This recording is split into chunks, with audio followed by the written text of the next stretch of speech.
Cara memulai usaha kanvas tanpa modal. Cara memulai usaha kanvas dengan modal minim. Oke teman-teman semuanya, welcome back to my channel. Sebelumnya gimana kabar kalian? Saya doakan kalian selalu dalam keadaan yang sehat. Nah, di video kali ini saya akan share sesuai judul sama thumbnail ya teman-teman. Tapi bagi kalian, jangan hanya melihat thumbnail sama judul dan menonton beberapa menit sudah mengambil kesimpulan. Setelah kalian nonton video ini sampai habis, jangan di skip dan jangan lupa baca deskripsi video supaya kalian tahu dan paham tentang video ini. Jadi gini teman-teman, bagi kalian yang ingin memulai usaha kanvas dan masih bingung, saya mau nganvas produk apa ya, saya mau jadi freelance produk apa ya, mungkin video ini bisa bermanfaat untuk kalian, terutama bagi yang modalnya minim atau modalnya kecil ya teman-teman. Jadi gini, kalian tentukan produk apa yang ingin kalian kanvas, dan kalau misalnya kalian masih bingung, kalian bawa produk apa aja teman-teman, apa aja, tapi satu aja. Saya kasih contoh seperti ini. Misalnya saya nggak tahu nih, saya masih bingung mau nganvas produk apa. Yang saya lakukan adalah saya membeli produk di grosir. Saya ambil contoh, misalnya saya membeli rokok ini teman-teman ya, saya membeli rokok ini 3 slop misalnya ya, saya membeli rokok ini 3 slop, terus saya menawarkan ke toko sama ke warung-warung. Nah, saat saya menawarkan, saya akan menggali kebutuhan atau permintaan dari pemilik toko teman-teman. Jadi gini, misalnya gini, saya datang, Bu, permisi Bu, saya mau menawarkan rokok Bu. Kalau misalnya pemilik toko itu nggak mau ambil sama kita tanya, Bu, kalau boleh tahu di sini yang lagi rame apa Bu?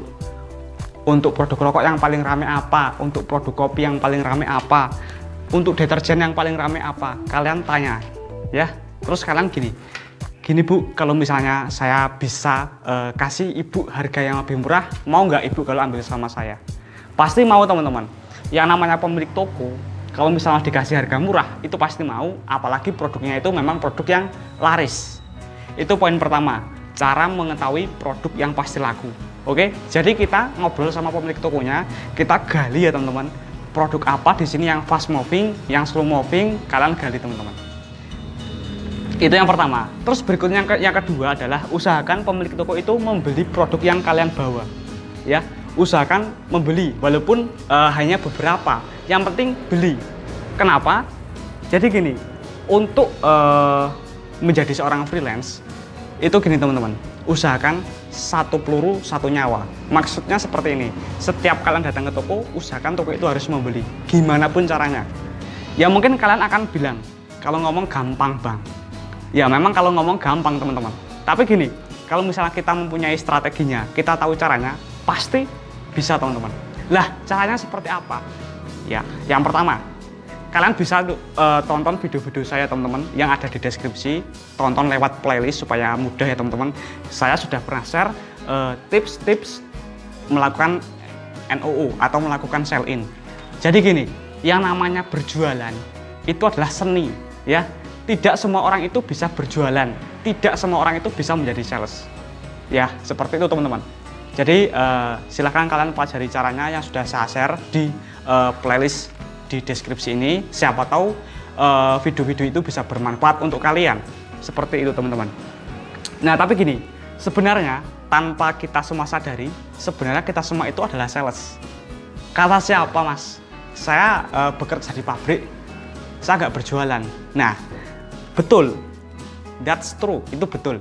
Tapi gini, kalian berjualan tapi bukan produk, yaitu kalian berjualan pikiran kalian, waktu kalian, tenaga kalian, dan kontribusi kalian untuk perusahaan, dan ditukar dengan gaji yang kalian terima setiap bulannya. Itu berarti kalian sebenarnya berjualan teman-teman. Sebenarnya semua orang itu adalah seorang sales. Seperti itu teman-teman. Gimana?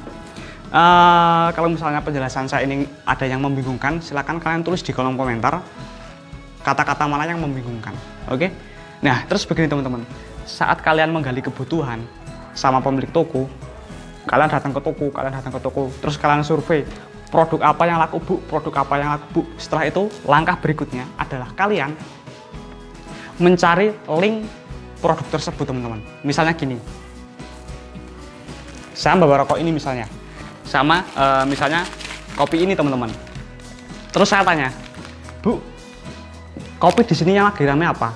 Misalnya ada yang bilang yang ini loh mas, yang creamy latte itu yang lagi rame, yang kopi creamy latte. Nah, yang harus kalian lakukan adalah kalian mencari distributornya teman-teman. Kalau misalnya kalian masih bingung juga mencari distributornya, silakan tonton video saya yang sebelumnya juga, saya sudah pernah share caranya.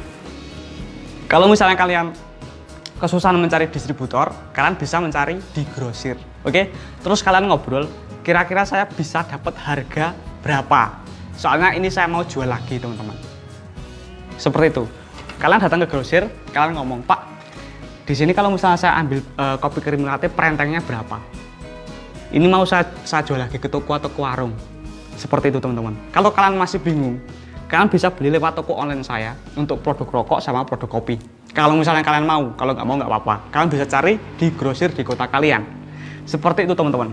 Jadi yang penting untuk memulai istilahnya untuk memulai usaha kanvas, fokus di satu produk dulu. Ya teman-teman, fokus di satu produk dulu. Setelah itu kalian menggali kebutuhan pasar. Terus kalian istilahnya apa ya? Melakukan pendekatan dengan pemilik toko teman-teman. Karena gini, 80% orang membeli itu karena dia itu tertarik sama sikap si penjual, dan 20% itu karena produk yang kita bawa itu memang produk yang dibutuhkan. Seperti itu teman-teman.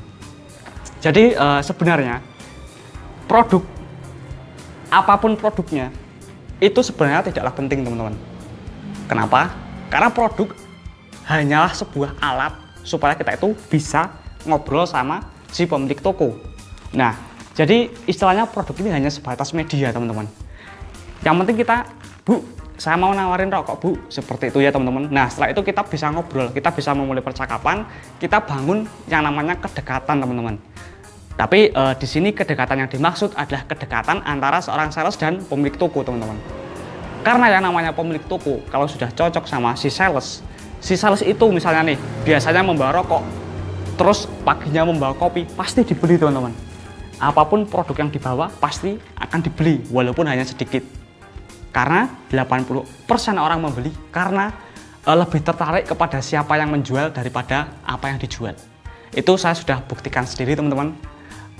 Sudah saya buktikan berkali-kali juga secara langsung ya teman-teman di penjualan saya, seperti itu teman-teman. Jadi kuncinya sih bangun kedekatan sama pemilik toko, fokus sama satu produk, gali kebutuhan konsumen teman-teman. Oke, gali kebutuhan konsumen, gali kebutuhan toko.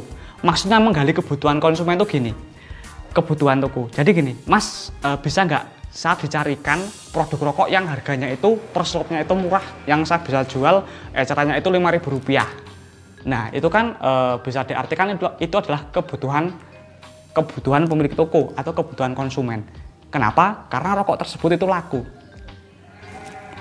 Oke teman-teman, mungkin memang kata-kata di video ini agak sedikit membingungkan ya teman-teman. Tapi kalau misalnya kalian mendengarkannya dengan sungguh-sungguh, saya yakin kalian juga paham lah ya. Nah, jadi kalau ada pertanyaan silahkan kalian tulis di kolom komentar teman-teman. Nah, terus begini, loh katanya tanpa modal Mas. Jadi begini teman-teman, tidak ada usaha yang tanpa modal, itu nggak ada. Ya, semua usaha itu membutuhkan modal. Jadi berhenti kalian mencari keyword pencarian dengan kata-kata peluang usaha tanpa modal, peluang usaha tanpa modal. Semua usaha itu butuh modal. Ya, terus kalau misalnya saya nggak punya uang gimana Mas? Jadi gini teman-teman, yang namanya kalian ingin berbisnis, syarat pokoknya adalah kalian punya uang teman-teman. Harus punya uang. Nah tapi gini, harus punya uang tapi tidak harus banyak. Kalian bisa mulai dari skala kecil terlebih dahulu. Oke? Dari skala kecil, nanti kalau misalnya pelanggan kalian sudah punya banyak, konsumen kalian juga sudah banyak, barulah kalian memikirkan gimana caranya saya mencari distributor atau link pabriknya sekalian, terus saya beli partai besar supaya dapat harga yang lebih murah sehingga untung saya bisa banyak, seperti itu. Tapi itu nomor sekian. Yang terpenting kalian mulai aja dulu. Nanti kalau misalnya kalian sudah memulai, pasti kalian akan dengan sendirinya itu menemukan pola tersendirilah untuk mencari cuan, pola untuk mengetahui produk apa yang untungnya itu bisa besar, seperti itu teman-teman. Ya, Hal ini tidak akan bisa kalian dapatkan jika kalian tidak pernah mencoba. Ya, jika kalian tidak pernah mencoba, kalian tidak akan pernah mendapatkan. Seperti itu teman-teman. Ya, yang terpenting adalah action dan kalian bangun relasi antar sama profesi. Ketemu di jalan sama si sales, entah itu sales resmi, entah itu sales freelance, bangun komunikasi teman-teman.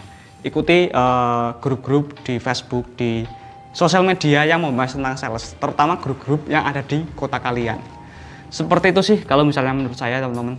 Maaf kalau misalnya ada kesalahan dalam penyampaian kata-kata ya teman-teman, karena kesempurnaan hanya milik Tuhan. Kalau misalnya ada yang ingin ditanyakan, tulis di kolom komentar.